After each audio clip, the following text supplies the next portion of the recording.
Hello friends, இந்த சொர்ணரைஸ் சேனலில் இன்றைக்கி ஒரு டேஸ்டியான கிரேவி தான் பார்க்க போகிறோம். அது வேறு ஒன்றும் இல்லைங்க, சென்னா தான். சென்னா போட்டு தான் நம்ம செஞ்சுருக்கோம். ஆனால் இது நார்மலாக சென்னா கிரேவி வைப்போம்ல, அது கிடையாது.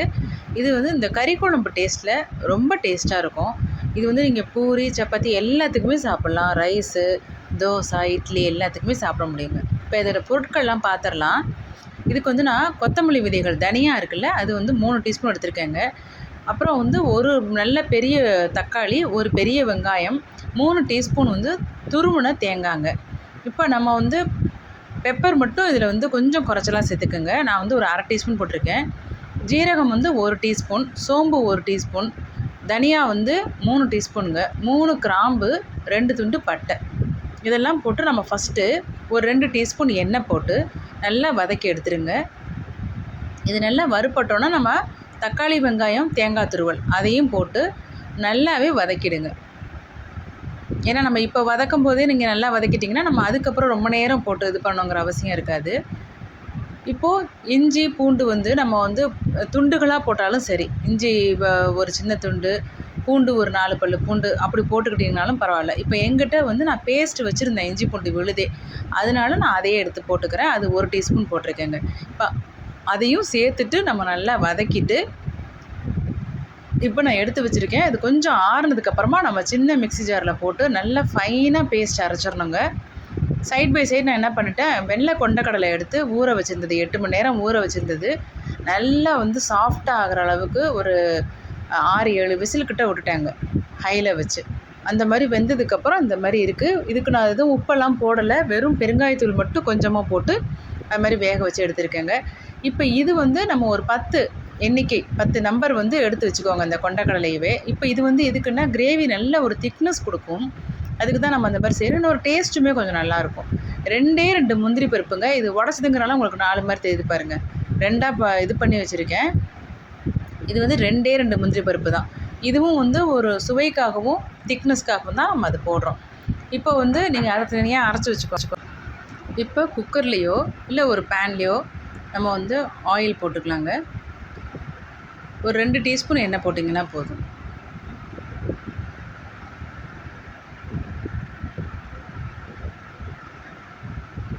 இப்போ அது காஞ்சோன்னா நம்ம தாளிப்பு கொடுத்துடலாம்.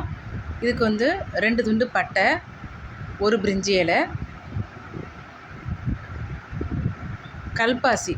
இது வந்து நம்ம கண்டிப்பாக போடணுங்க. கல்பாசி போட்டோம்னா தான் அந்த ஃப்ளேவர் வந்து நல்லா என்ஹான்ஸ் பண்ணி கொடுக்கும் உங்களுக்கு. ஒரு 2லேருந்து 3 கிராம்பு போட்டிருக்கேன். இப்போ இதில் வந்து நம்ம சோம்பு போட்டுக்கிறதாலும் போட்டுக்கலாங்க, தேவைப்படாது. ஏன்னா நம்ம ஏற்கனவே அரைக்கிறதையே போட்டு அரைச்சிட்டோம்.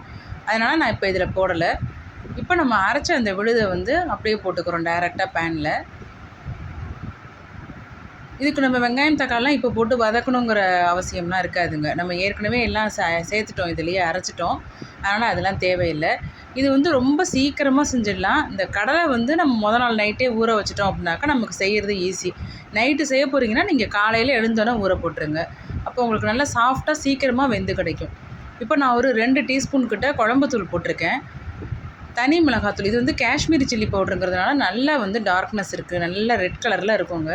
இது நம்ம தனியாக அந்த மிளகாவே நீங்கள் வாங்கி வெயிலில் கொஞ்சம் நேரம் காய வச்சுட்டு ஒரு நாளைக்கு நீங்கள் அதை அரைச்சி வச்சுக்கிட்டிங்கன்னா நல்லா உங்களுக்கு குழம்புலாம் போட்டிங்கன்னா ரொம்ப கலர் ரொம்ப சூப்பராக இருக்கும். ஆனால் அதே நேரத்தில் உங்களுக்கு அந்த காரம் ரொம்ப இருக்காது. இப்போ உப்பு வந்து நான் வந்து 1 டீஸ்பூன் போட்டிருக்கேங்க. இப்போ நமக்கு தேவையான அளவு கொஞ்சம் தண்ணி வந்து கலந்துட்டு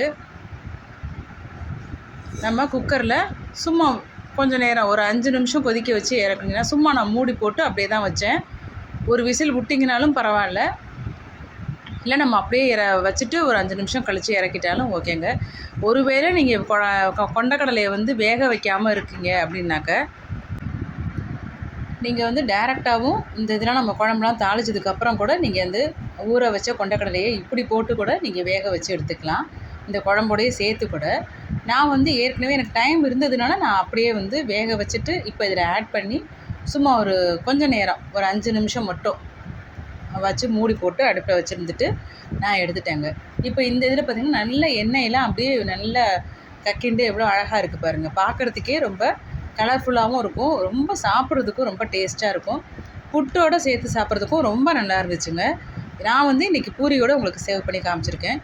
இது வந்து உங்களுக்கு ரொம்ப பிடிக்கும்னு நினைக்கிறேன். பிடிச்சிருந்துச்சுன்னா நம்ம சேனலை சப்ஸ்கிரைப் பண்ணிக்கோங்க, லைக் பண்ணுங்கள், ஷேர் பண்ணுங்கள், கமெண்ட்ஸில் சொல்லுங்கள். Bye friends.